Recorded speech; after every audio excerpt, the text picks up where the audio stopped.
Om Shanti. Good morning. आज प्यारे मीठे बाप दादा के 13/7 है तो मुझे क्या कमी है। मीठे बच्चे, देह सहित सब कुछ भूल पूरा बेगर बनो। शिवपुरी विष्णुपुरी से अपना बुद्धियोग लगाओ।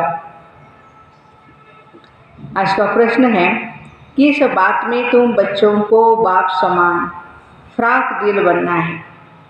फ्राक दिल माना बड़े दिल वाले।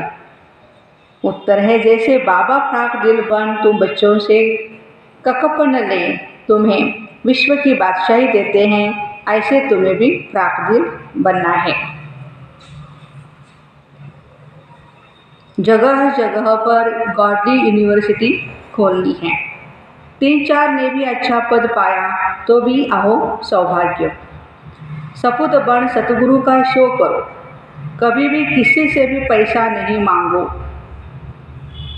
गीत, बचपन के दिन भुला न देना, आज हंसे कर रुला न देना। ओम शांति। बच्चों को बहलाने के लिए ये सब गीत है। बाप दादा मम्माएँ भी 2 होती है। एक मदर होती है और एक ग्रैंड मदर होती है। ये तुम्हारी दादी भी है, तुम ब्रह्मा की बच्चियां हो और शिव की पोत्रियां हो। मम्मा भी ब्रह्मा की बच्ची सरस्वती है, शिव बाबा की पोत्री है। बच्चों को संभालने के लिए जगत अम्बा निमित्त बनी हुई है। शिव बाबा है बहुरूपी, वह बहुत खेलपाल करते हैं, स्वहेज मनाते हैं ना, मनोरंजन करते हैं ना। जब सगाई होती है तो बहुत स्वहेज करते हैं। जब शादी का समय होता है तो दोनों ही फटे हुए कपड़े पहनते हैं, तेल लगाते हैं। यह रस्म भी यहाँ की है। तुम बच्चों को भी बाबा समझाते हैं, बच्चे पूरा बेगर बनना है। कुछ भी नहीं होगा तो सब कुछ मिल जाएगा। देह सहित कुछ भी न रहे।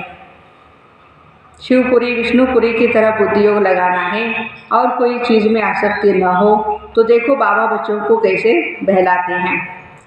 यह भी बाबा के अनेक राज है। देखो मेरा का भी कितना गायन है। लोकलाज खोई सिर्फ एक पवित्रता के कारण। कितना नाम निकला है, उनको तो अमृत भी नहीं मिला है।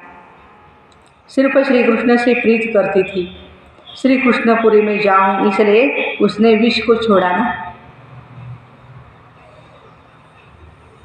जैसे पति के पिछाड़ी स्त्री सती बनती है। अब ऐसे तो नहीं, मेरा याद करते करते कृष्णपुरी में गई। मेरा को तो 500 या 700 वर्ष हुआ होगा। भक्ति बहुत ही अच्छी थी, इसलिए कोई अच्छे भक्त के घर में उसने जन्म लिया होगा। उनका नामाचार कितना चला आता है। यह तो भक्त मेरा थी, तुम सच्ची सच्ची ज्ञान मेरा हो। तुम आई हो सूर्यवंशी चंद्रवंशी महारानी बनने के लिए। भल पहले अनपढ़े पढ़े के आगे भरी होते हैं, परंतु महारानी तो बनेगी ना।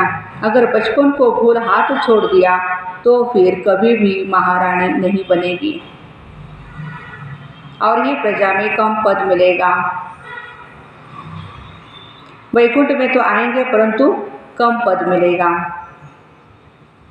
बाबा ने समझाया, भक्ति करने वालों से भी पूछना चाहिए, तुम क्या चाहते हो, श्री कृष्ण की भक्ति क्यों करते हो। जरूर दिल होगी उनकी राजधानी में जाएं, परंतु वहाँ जाएंगे कैसे। बहुत मनुष्य कहते हैं हमको शांति चाहिए, परंतु अशांति तो सारी दुनिया में है ना। तुम एक को शांति मिलने से क्या होगा। हम तुमको 21 जन्मों के लिए सदा सुखी बना सकते हैं। देवताएं इस भारत में ही सदा सुखी थे, अब वह राजधानी स्थापन हो रही है। यहाँ तो है ही माया का राज्य, शांति मिल नहीं सकती। शांति के लिए अलग जगह है परम धाम, और सुख के लिए अलग जगह है हमारा सुख धाम सतयुग। सुखधाम माना सब सुखी, कोई एक भी दुखी नहीं रहता। और दुखधाम में एक भी बाबा कहते सुखी नहीं रहता है। तो सुखधाम क्या चीज़ है, दुखधाम क्या चीज़ है, शांतिधाम क्या चीज़ है, ये बाबा हम बच्चों को सब बातें क्लियर करते हैं। यथा राजा रानी तथा प्रजा सब दुखी ही दुखी है। जो सुखधाम में तो जानवर भी कभी दुखी नहीं होते। वाह। हाँ, और फिर देवताएं तो कितनी सुखी में होंगी, सुख पाएंगे। शांति की दुनिया अलग है जिसको निर्वाण धाम कहते हैं।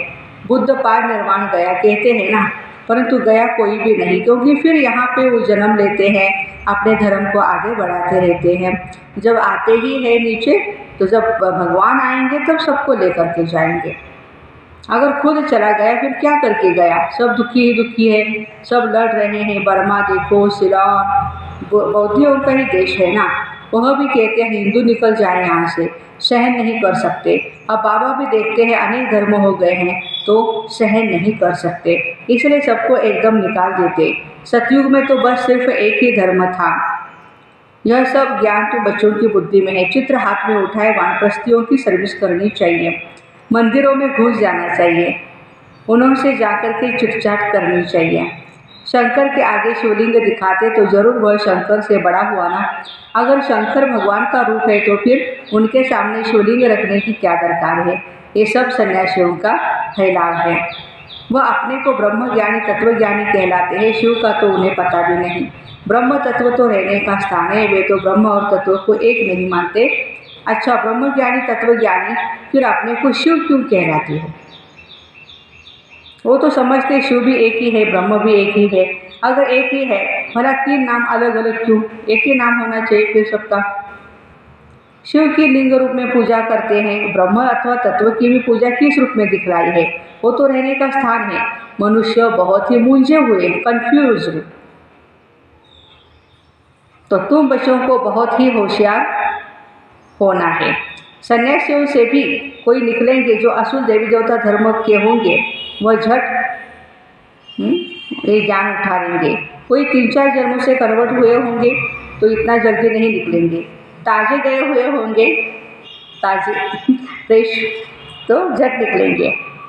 बाबा में कशिश है, आत्माएं हैं सुई, और शिव बाबा है उसका चुंबक। तो चुंबक क्या करता है?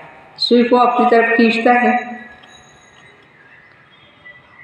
अब सुइयों पर बहुत कट चढ़ी हुई है, कट वाली सुई ऊपर जाए कैसे? जंक वाली चीज को घासलेट में डाला जाता है ना।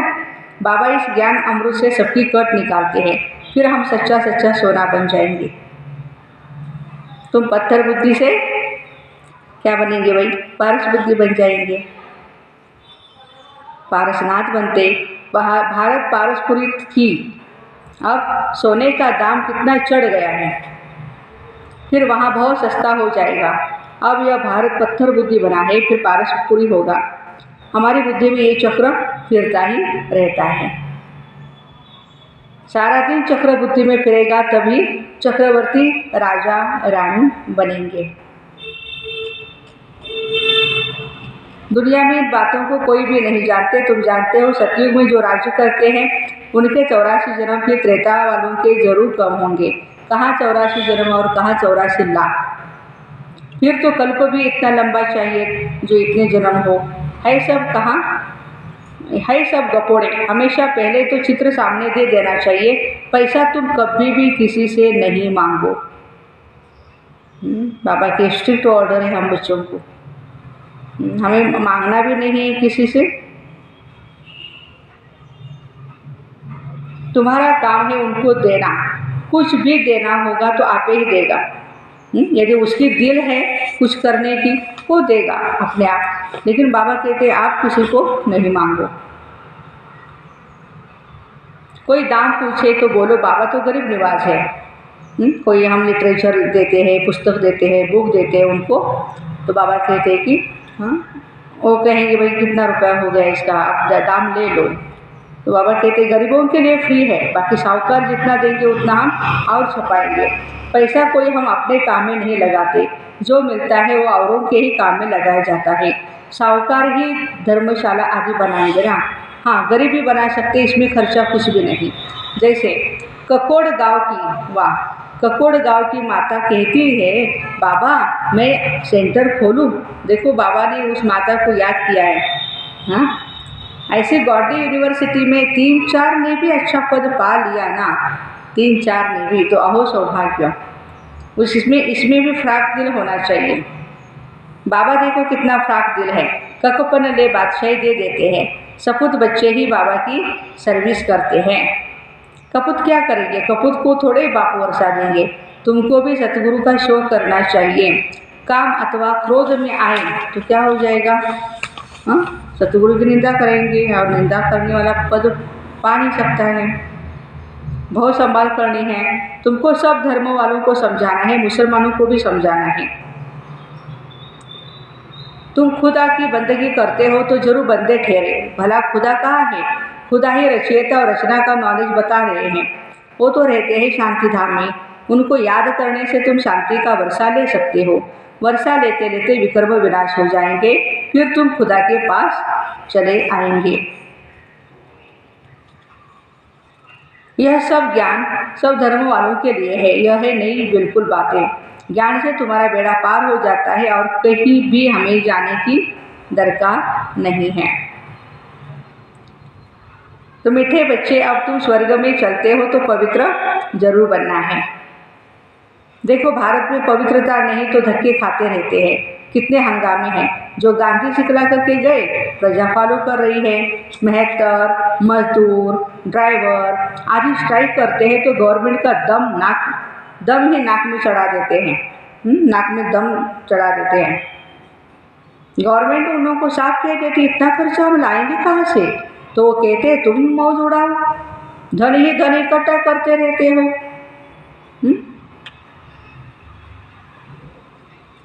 हमने गुनाह थोड़े किया है, हमको तलब चाहिए, मतलब पगार चाहिए। स्ट्राइक कर लेते तो धंधा ठहर जाता है। ये सब होना ही है। कहाँ अनाज सब्जी नहीं मिलेगी, दूध नहीं मिलेगा, जहाँ तहाँ खिटपिट है। ये सब हंगामा होकर के फिर शांति हो जाएगी। अर्जुन को विनाश का और विष्णुपुरी का साक्षात्कार कराया है ना, तुमको भी हो रहा है। देखो तुम लाडले बच्चे, कितने मेरे लाडले बच्चे हो। बहुत जन्मों के अंत में आकर के मिले हो तो पूरा पूरा सौभाग्य लो ना। बारिश बहुत तेज पड़ रही थी। देखो बाबा की भी ज्ञान वर्षा बहुत हुई, तो उस बारिश की भी बहुत वर्षा हुई।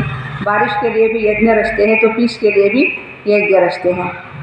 परंतु पीसफुल तो एक भगवान है। वह जब आए तो शांति का ज्ञान देने वाला वही है। अच्छे बच्चों को टोलपुट कहा जाता है।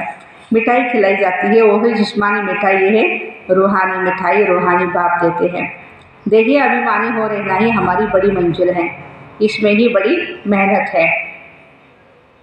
बाबा कहते हैं 8 घंटा तो देही अभिमानी बनो, फिर भले शरीर निर्वाह अर्थ काम भी करो।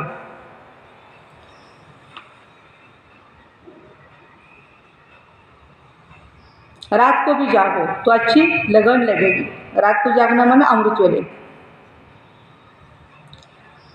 कमाई है ना। हे नींद को जीतने वाले बच्चे, माना अमृत वेले श्वासोश्वास मुझे याद करो।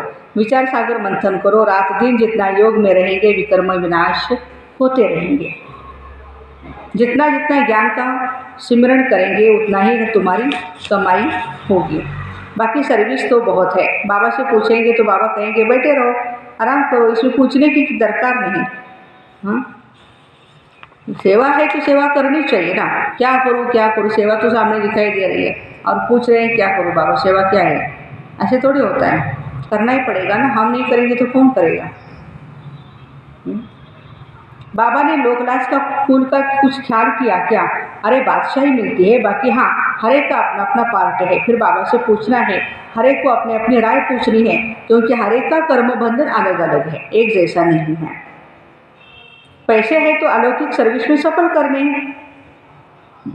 बच्चों को महावीर बनना है। गाया भी हुआ है, मेरा तो एक शिव बाबा दूसरा न कोई, वही सबका बाप है। शिव बाबा कहते हैं मैं सभी को वापस ले जाने आया हूँ। बाबा कहते इस दुनिया में एक भी मनुष्य त्रिकालदर्शी आस्तिक नहीं है,